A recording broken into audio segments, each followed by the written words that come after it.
Welcome back to Hot Takes and Deep Dives. And my next guest needs no introduction, but I'm going to do one anyway. She's written and performed several off-Broadway shows, recorded a dozen musical comedy albums, made iconic appearances on David Letterman and Howard Stern, guest starred on tons of TV shows, including Will and Grace, most recently in My Favorite Pose. Hi, Sandra Bernhard. Good morning, or hello, whatever time it is out in the unknown world of podcasts and conversations that just sort of come and go, freewheeling. How are you? Let's just start with that. I'm good. I'm good. I'd be better if there was more justice in this country and the right people got, put behind bars and the people who shouldn't be got set free. And, that said, I feel like it's really on two sides, because the good thinking, smart people are propelling, culture forward very quickly. And the sort of regressive, frightened people are trying to hold it back. So it makes for a very difficult, smooth evolution to where we should be culturally. You're talking about moving the culture forward. And in my personal life, I have found so many of my people through this shared language of being fans of yours and all that comes with that, like the history, like referential references. And my personal holiday tradition for the past 10 years has been going to see you at Joe's Pub. I started off going on my own. As I started having more gay friends, I would introduce them to you. And then suddenly, of course, everyone knew who you were. So I'm so psyched that you're going to be back at Joe's Pub over the holiday season. Are you excited to be returning to your roots? Oh, absolutely. I need to get back to what I love doing, which is being on stage, especially during the holidays, where people have either been with their families or they've been, extricated by their families, or, everybody's gone through some sort of, ups and downs during the holidays. And I think that I'm one of those people who kind of puts the balm on, and soothes everybody's wounds and brings everybody together. I'm obsessed with the art of the one-woman show. I think you and Judy Gold maybe do it best.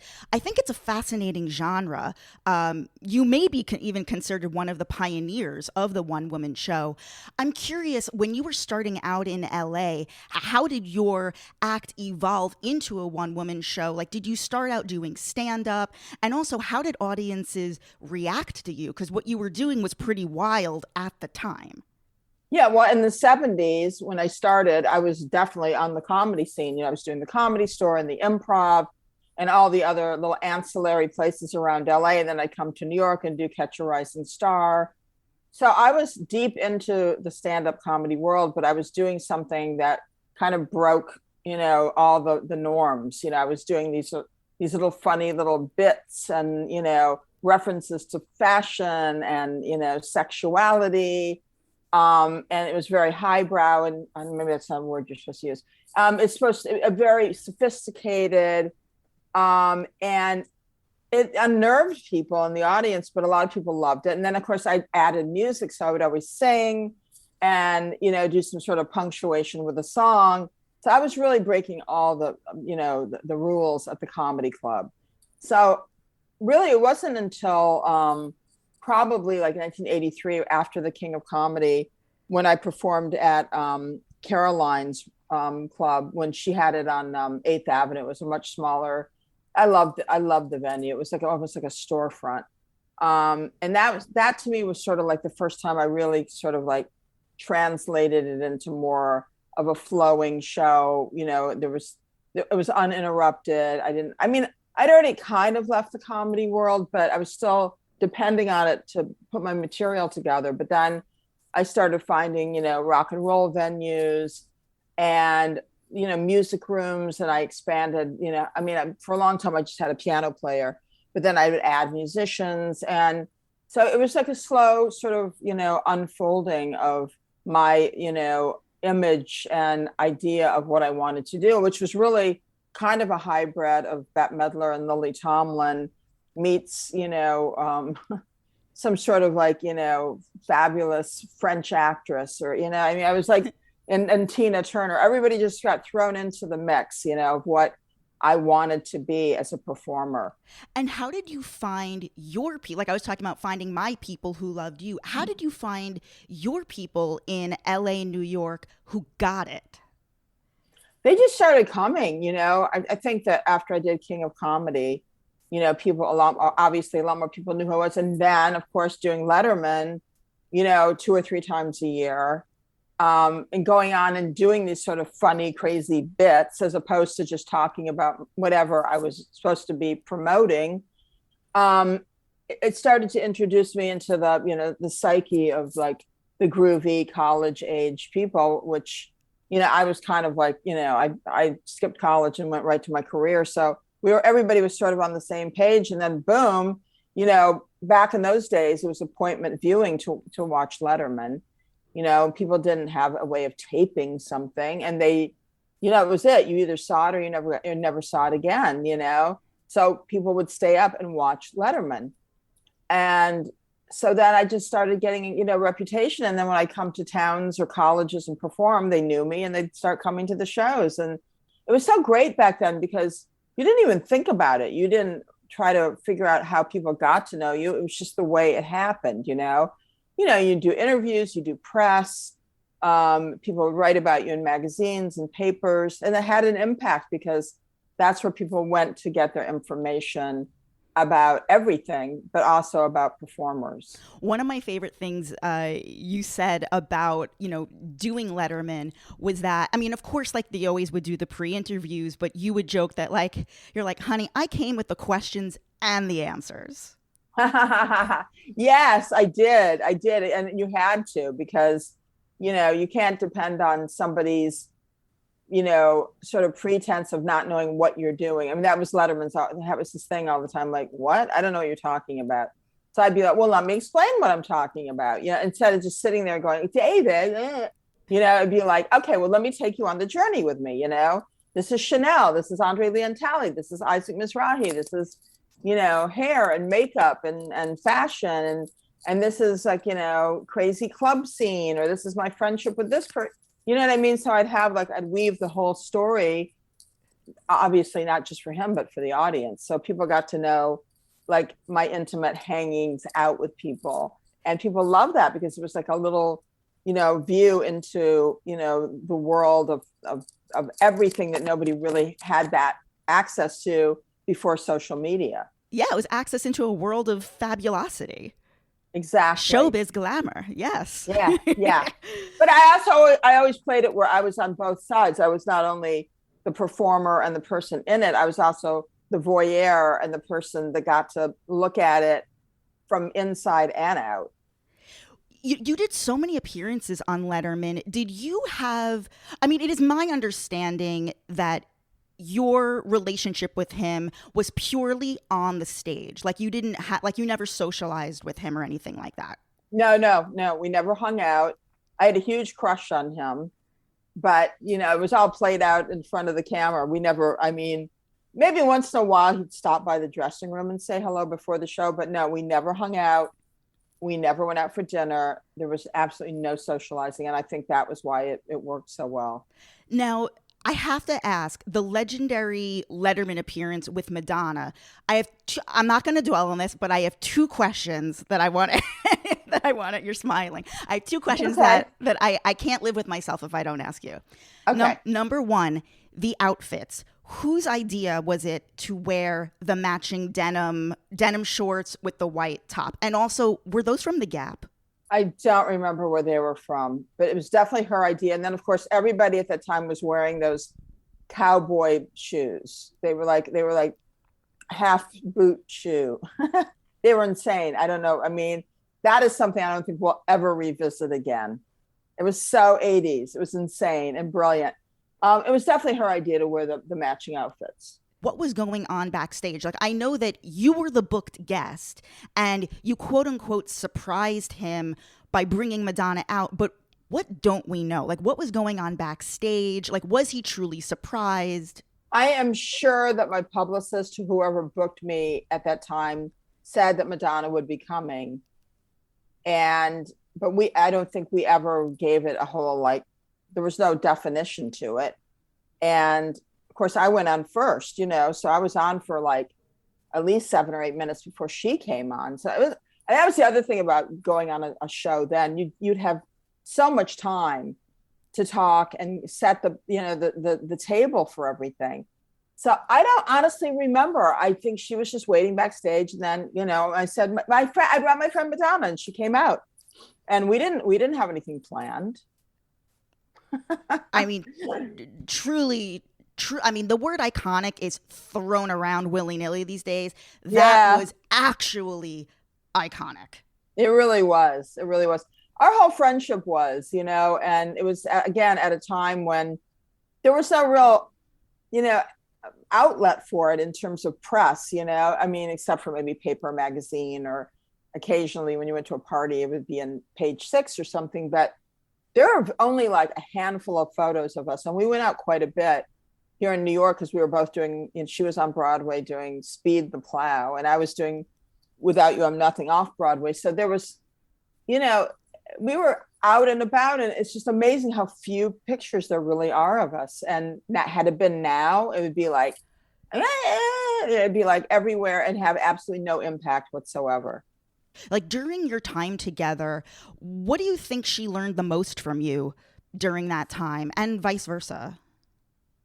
Well, certainly for me, I learned that I didn't really like that level of visibility, and having to be, work it constantly. I mean, we all as performers work it to a certain degree, but I'm a very improvisational person on stage and in my life. And I don't like being tied down to having to be a certain way, for my image. And therefore, I feel I've continued to evolve as a person and a personality. And I think, I mean, what I tried to impart in our friendship is that I'm really your friend. I'm not just somebody who's like passing through. And I guess for a while, we had a real friendship, but it's hard for somebody like her. She doesn't really want somebody around who reflects too much of who she is, and therefore, her relationships just don't last. I had Isaac Mizrahi on the show, and he told me that the two of you considered having a baby together.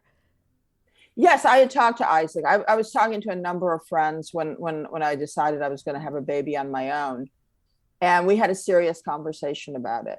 But he didn't want to do it, and I ultimately, I'm so glad I didn't use a friend to do it with, because I wouldn't want somebody's family involved, and I wouldn't have wanted that person's opinion. I had my daughter on my own, and then I met my partner Sara a year later, who has been, she's put an indelible mark on my daughter in the most incredible way, and I wouldn't have wanted it to be any other way. So I'm so glad that it didn't work out, and the person is anonymous, and we don't have to be involved with their family or their mishigas.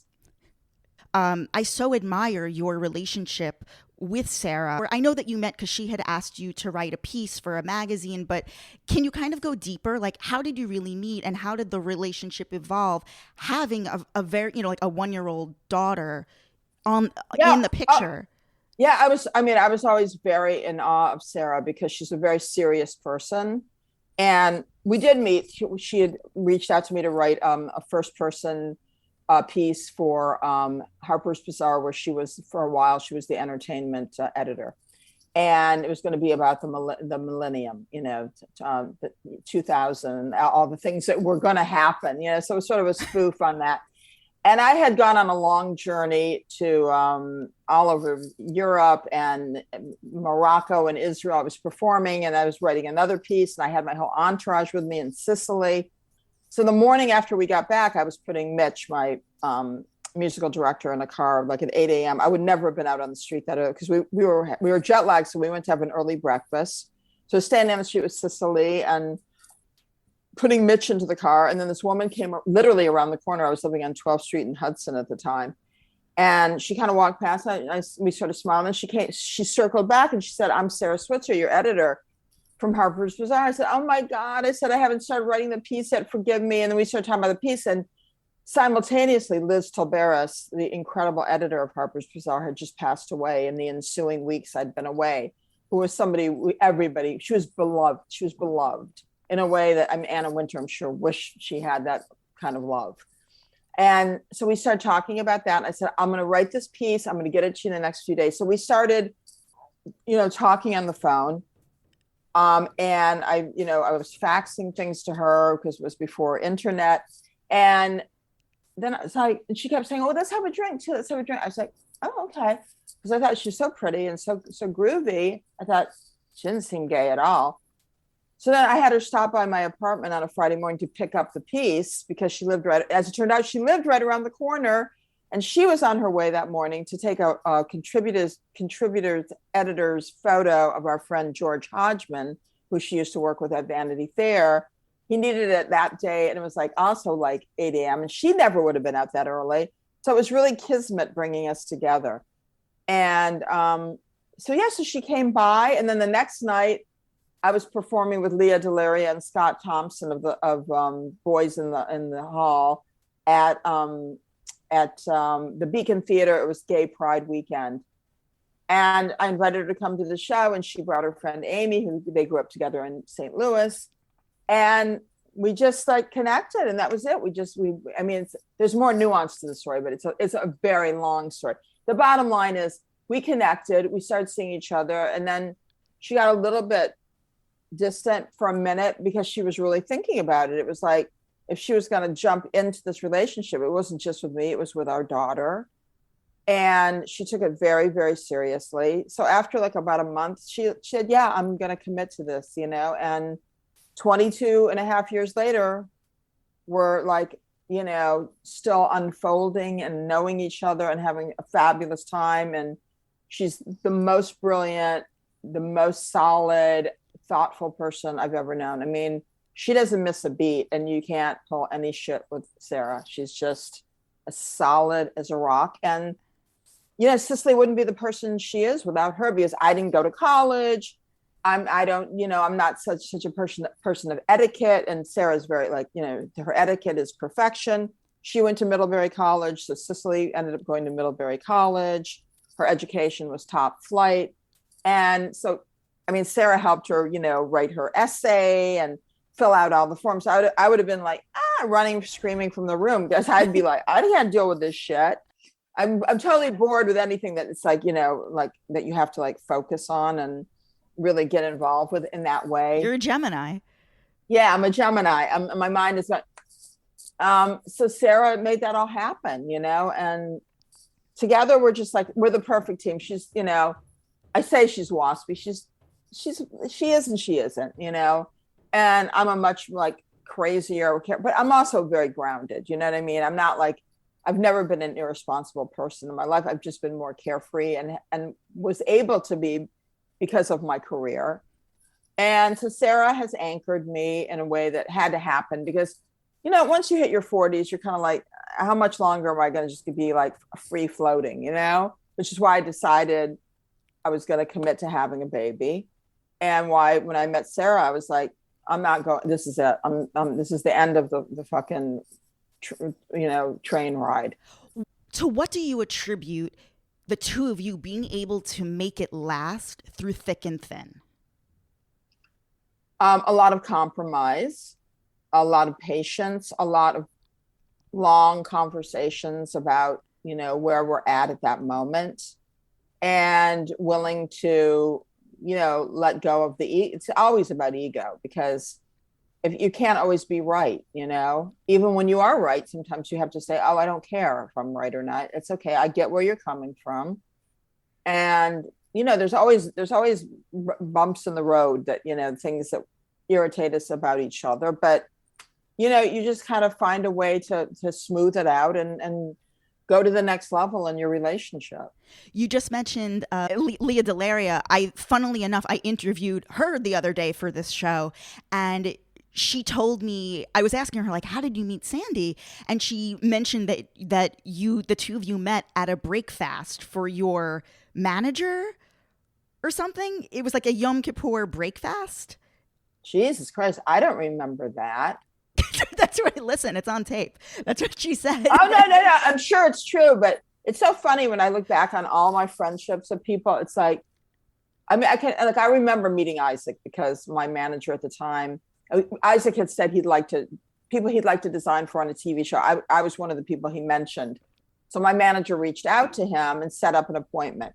So I remember that first time I met Isaac, but like Andre Leontali, I don't remember where I first met him. I don't remember where I met Leah. So, and I mean, I think that's a good thing. I think you just like, you fall in love with people, you love them, and your friendships just leap into, you know, the future. She was commenting that one of the bonds that the two of you share is how each of you weren't necessarily accepted by the gay community initially at the start of your careers. Well, I think it happened later. I think that it happened in the very late 80s, early 90s, when, you know, there was more of a radical sort of reaction in the gay community. And like, if you didn't like say, I'm gay, I'm a lesbian, I'm queer, that you were betraying the community. And I was always like, well, I'm bisexual and, you know, I kind of swing. And I mean, in a way I was kind of fucking with people because I basically am gay, but, you know, I have dated men. I like men. I'm not, you know what I mean? And it's sort of like, get off my fucking back. You know what I mean? Like, don't tell me what to do or say. Fuck you. You know, you want to be like, you want this community to flourish, and yet you're going to like put all this like, you know, you're going to sew us up and put pins in it and roadblocks and cement. It's like, no, it's not how my work flows. It's not how I flow. Just get off my fucking back. So that's when I got the reaction. And then, you know, he used to write for Michael Musto. Oh yeah, Village Voice. He really took the piss out of me at a certain point. He was very, very, very mean and very rude, and wrote all kinds of shit. And then years later, like 5 years ago, you know, because I kind of avoided him at parties or anything. I barely didn't even see him after that. But then he came up to me at Veselka when I was there one night meeting up with some friends, and he's like, oh, I just want to apologize for what happened all those years, you know, ago, and what I said, apology accepted, you know. But it was just interesting how like I've always stayed the course, you know. I've stayed my course and my, you know, path, and I've never forced anybody else on it. I've never expected people to follow what I believe. All I've ever said is be who you are, be strong, be committed to who you are as a person. See, you were trailblazing as this post-feminist when so many were afraid to speak their minds on sexuality, being politically correct.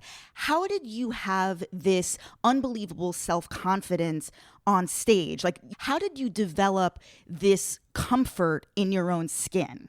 Well, I mean, it happened sort of simultaneously because as an artist, when you start shedding your skin, my friend Paul Mooney, who was my mentor and who guided me from the time I first started performing, along with my friend Lotus Weinstock, who was my Jewish soul sister, but they both really infused me with all kinds of, you know, confidence and certainty about who I am and what I was doing. And it all sort of just folded into itself, you know, as me as a performer, me as a person. And, you know, and it's an ongoing journey, because I don't think you ever stop growing. And I think that you can stop and take a good look and go, oh, I can fine tune that a little bit more, you know, I can get even more real. I can get even more, you know, embedded in who I am and reflected in my work. Can we talk about Roseanne for a sec? The original Sure. The original series. Sure. How were you cast on the show? Like, were you friends with Roseanne? I really wasn't, but my agent at the time, Sue Mengers, super agent, you know, she was like legendary. Always had these dinners at her house in Beverly Hills, and she invited me, and Roseanne and Tom Arnold were there, and we started talking, and we really hit it off. I mean, I hadn't really been a fan of Roseanne's act in any way. I found it trashy, but I started to understand what she was doing later. And 2 weeks later, they reached out to me and asked me if I'd come on and play Tom's wife on the show. And I was like, yeah, great. It sounds like a hoot. And that really worked. And then, of course, they got rid of Tom on the show, and they were like, what can we do with, Nancy to keep her? And we decided, let's make her bisexual. Now she's gay, now that Tom has totally disgusted her. And, so let's move into that whole idea. And it was just like, it wasn't even like, let's fuck with everybody, let's be political. It was just a funny way of solving the problem of keeping me on the show. So that's how that all happened. I mean, you really don't get the credit. Like, this character of Nancy was on screen way before Ellen came out. I mean, you really don't get the credit. I mean, it seems like you don't give a shit. Please. Number one, I don't give a shit. Number two, you either know what you've done culturally, you either know who you are, and people that are your fans know what you've said and when you've said it, or you don't. If you spend your time like, I was there first, and you're as like petty and unimportant as the person you're arguing with. It's like, I'm floating, baby. I'm doing my thing. I love what I do. Your relationship with Andy Cohen. I mean, I'm an avid listener of Sandyland. Love the show. I love when the callers call in. A lot of them are just sort of like doing therapy sessions. You're like, I know. It's very funny to listen to the callers.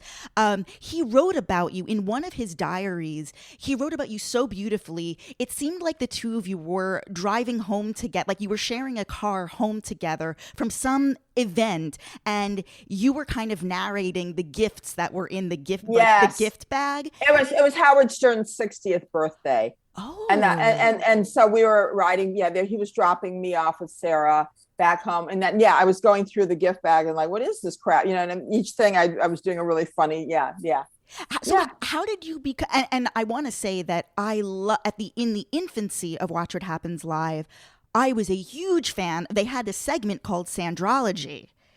And I love that, where you would kind of just give like your hot takes on like pop culture of the week. Yeah. I do miss that. But it seems like this is like the evolution of it. Now you have your own radio show on his channel. How did you become friends with Andy? Well, we knew Andy from years ago when he was like a segment producer at CBS on the morning show. And then he was sort of floundering for a while and not sure where he was headed. And then somehow he ended up at Bravo, as Bravo was, remember when Bravo was like Bravo for the arts. And then suddenly it was just Bravo for the, for the crappiest, most, banal shit in the world. And he was there at the infancy of the Housewives, and it all just started to like come together, and it was his timing was good, and he had that vision for reality TV. But you knew him from back when he was an executive at CBS?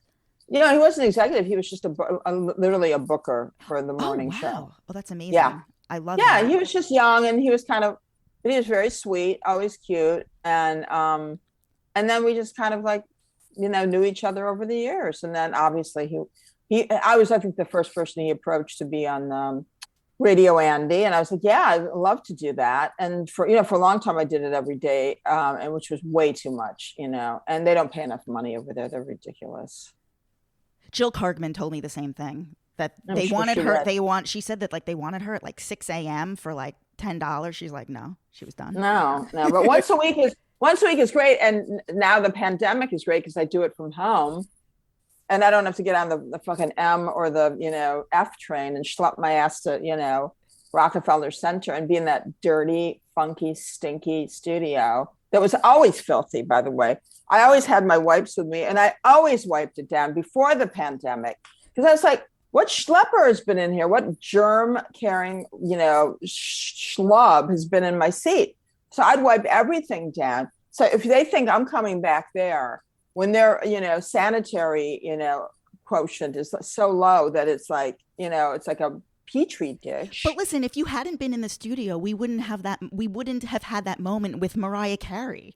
True.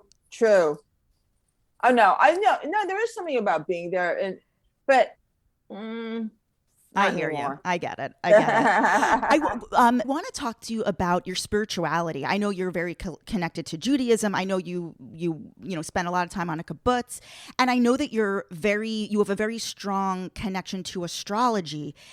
What's the question here? It's really, how did you begin to learn about astrology, and how do you incorporate it into your life? Like, also, what's your moon and rising sign?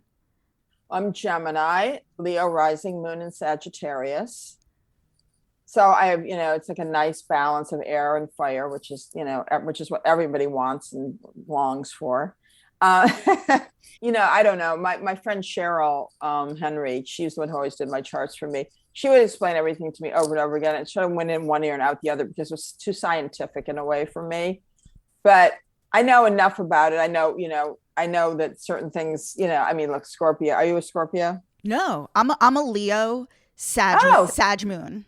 Oh, great. Yeah. I got it all going on. So then you understand. Yeah. It's hard to be a Scorpio. It's water signs are very like sensitive. My daughter's a Cancer. So, and she's, wedged between a Gemini and my, Sara is a Leo. And so it's sort of like, but it's been good for her. It's good. It's boot camp for her. Cancerians need to like kick it up, get it together, get over the emotions. Let's keep moving. And what do you still practice Kabbalah or no? No, I mean, I do. There's certain things I learned about, in the prayers and the meditations that I use, but I haven't gone to the center in years. So then let's focus on Judaism specifically. What is the source of your connection to your religion?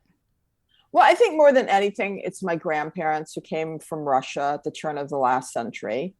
And my Zeta, who would go to, shul every morning and do the prayers, twice a day.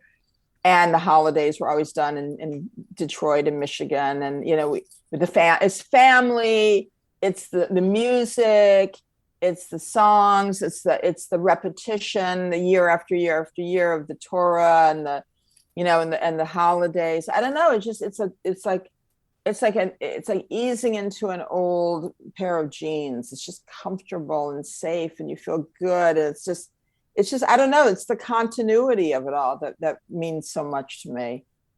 I love that.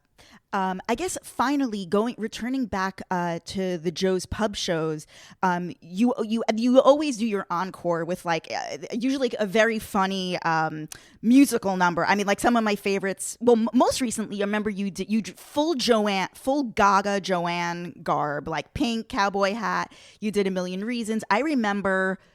God knows what year it was. Maybe it was 2010 when you did Britney Circus with the full yes. whip. Yes. You did Jolene, changing all the lyrics to be about Angelina Jolie. Like, do you have a favorite of all of these encores? Yeah.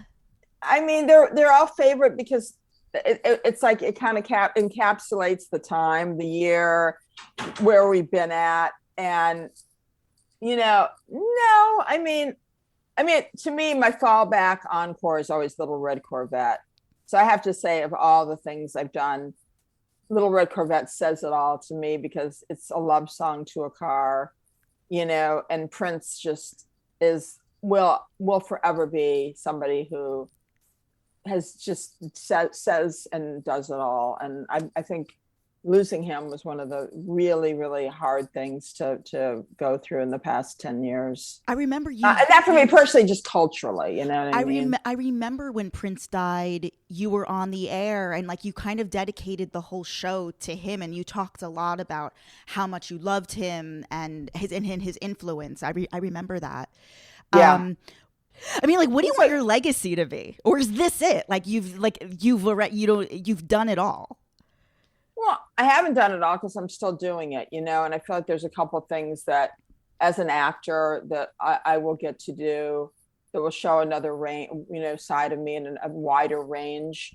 I think that's important to me. I think continuing to perform and just being a voice in the world, of somebody who's been consistent about her point of view and how she perceives life and the joy and the happiness of it, in spite of all the turmoil and the doubt and the pain for so many. I feel like I'm really one of the lucky people who's,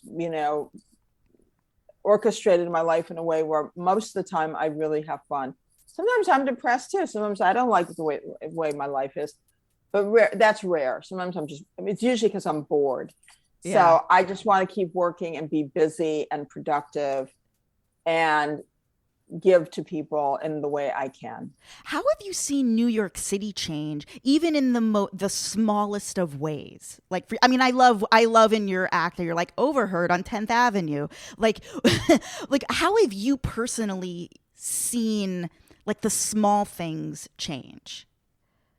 Well, I mean, obviously, from when I first started coming here in the 70s, or even before then when I was a kid, but on a more regular basis, I mean, it's not as gritty. It's not as kind of groovy and loose. And it's harder and harder for people to be authentic about who they are as artists. You used to run into people all the time, on the downtown scene. And now it's kind of like it's all contrived, and I don't know where everybody is or where they're hanging out, but I do miss that about New York. I miss just the kind of groovy flow of the city. When you were running around with Isaac back in the day, around the time of Unzipped, and I know you've been friends forever, like where were you like what was a typical night out? Like where were you guys going on a typical night?